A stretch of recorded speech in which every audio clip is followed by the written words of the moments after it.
Dear human, dear soul, I welcome you to my podcast series, Conversations with the Universe. Since a near-death experience, I have the gift to communicate with subtle levels of the cosmos. The knowledge from these for us invisible forms of energy I capture in my books, and it is now a great pleasure for me to share this knowledge, these conversations, with you as a supplement to the books. Please excuse me if the terms and articulations are not perfect. Our mother tongue is German, but we try to translate it to the best of our abilities. Thank you. Dear friend and teacher, please let us travel further. Let me delve further into the subtle worlds. What would you like to tell us about next? My travels through the subtle worlds have brought and will continue to bring forth new knowledge.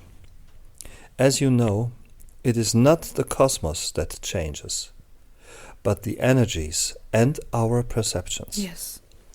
And thus also the realizations of what has long been reality. On my ways through the subtle worlds, I have again and again made the experience that what seemed a certain way just moments ago suddenly appears in a very different and transformed way. What I'm trying to say with this is that these descriptions of the worlds, or better, levels, are just me taking stock of my perception. Yes, of course, I understand, and that's perfectly fine and comprehensible. The cosmos is a vessel of constant energy transformation, I would say. The component of transformation is as natural as the air we breathe on our planet. Good. Well, then, today I would like to start talking about the world of the wise Brotherhood. It extends through several levels and is the beginning of the dimensions that are home to expansiveness, love, and beings endowed with much consciousness. The plane of the wise Brotherhood is in the very high vibrational frequency ranges and therefore located across many vast areas.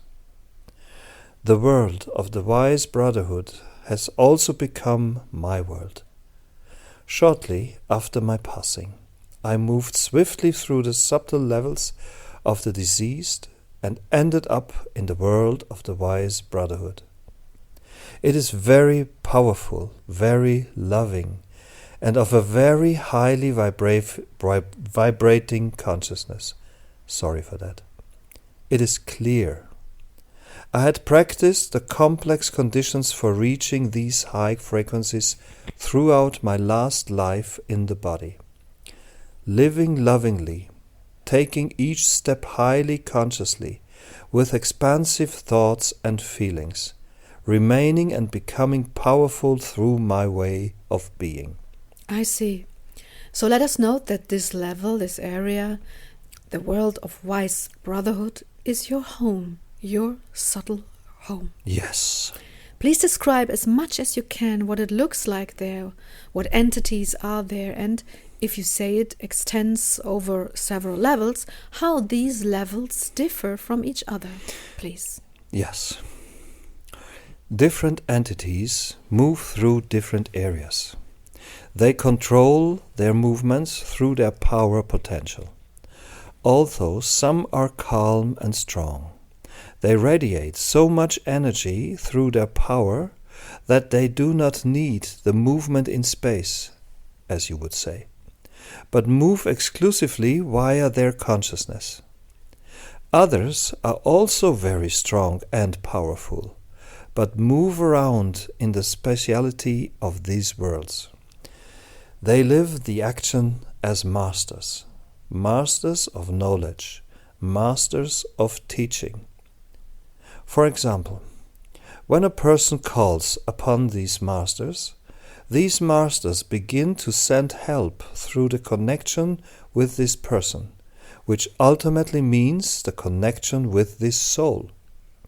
Others actually move out of the plane, through the plane of the angels or white sphere or both, and then move into the places that require help. Is it possible for the masters, the wise Brotherhood, to come to Earth as well? That they modify their frequency accordingly? Yes. Ah, wow, that must be hard, must it not? No, not at all. It is not so difficult to move into these frequencies from the higher levels. The difficulty of a movement occurs only and primarily for the deceased, particularly those with a low energy level in the waiting room, as we have called it. There is too little energy in the souls to actually move to these other levels. It's difficult for them. Wow, I see. And how can I picture it then?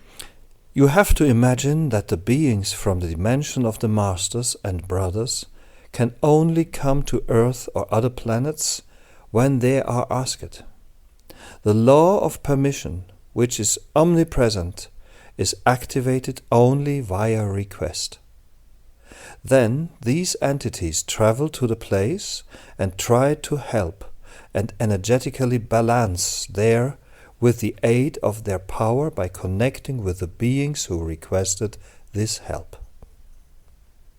It occurs to me that while you and I communicate, you are in connection with me, a being on Earth. What is that like? Do you travel to where I am so that you can enter into me and write the way we have been doing? Or does this work differently from what you have just described? A very beautiful question, dear. Thank you very much for that. When you call me, I set off the lower level of the earth frequency and travel into your body, which means that our connectedness is another step in the mode of action. I do not act in the place in order to balance there, but I work through you and speak, respectively, right, through you in this other plane on earth. And when you do that, does it take a lot of energy from you? Oh no. I must say, the only thing that is always difficult for me is to keep your energetics in my body for a longer period of time. It's very interesting, and I don't know if you notice that, do you? No. It's as if my body was dissolving, and if I was losing all feelings in it. But at the same time it is present and reacts every once in a while, what is a very funny combination. And at some point I can't go anymore, and my body says, hey, enough now. I can't do that anymore. That's very interesting, but I guess that's normal, isn't it? Yes, very much so. In your level of vibration, you cannot permanently keep the power and awareness, the energetics, the energy of my level and my soul in your body. Yeah. That creates very high tension, and it is important that you discharge that tension. I do. It's really very interesting how these energies interact with each other to each other. And this area of tension that you just mentioned, that is the echo that I have when you were in me. I don't feel tense, but I carry a certain form of tension. It's quite curious. But I always feel very energized, I must say this. Thank you for letting me experience so much energy flowing through me. It's incredibly beautiful. There's so much love, so much power, and so much joy, so much peace with it. It's incredibly beautiful feeling. Thank you for that. But now back to the other entities, and when they come to Earth or help on other planets, you have already said that it is not difficult for them. Do they leave when their work is done? Yes. What are such instances? For example, if due to a series of unfortunate circumstances, several or even many people are killed in an accident, and therefore their souls are ejected from their bodies. Then the calls of the souls for help and support transmit this kind of appeal through the shock. Then the energies move and balance there energetically. They help the souls which were ejected from the body gather a little strength. So they give them energy, is that right? Do they just give energy or do they communicate with them as well? The first and foremost give energy. And why don't they communicate with them? Because in most cases this is not possible. The nature of the consciousness of souls in shock makes communication impossible, because their consciousness is not lucid. I see. Also because they have been contaminated since their incarnation and have not materialized this possibility. Yes, so they simply don't perceive you. No, the masters, the wise brotherhood. Okay, so they come and mostly just give energy. Exactly. And what other instances could there be? If a soul has been so injured and that the person lost so much power that it urgently needs supportive energy to even enter the plane of the deceased. Wow, I thought everyone automatically got to the level of the deceased one way or another. They don't? Oh no. Some might remain in the other world, of your world, and linger there. But this is exactly what can be and is avoided through the work of the masters and their masters in turn. So whenever a soul does not manage to get to the other levels, they help. Can I make a general assumption that there is no soul on all of Earth nor on other planets that is in such a state? Yes.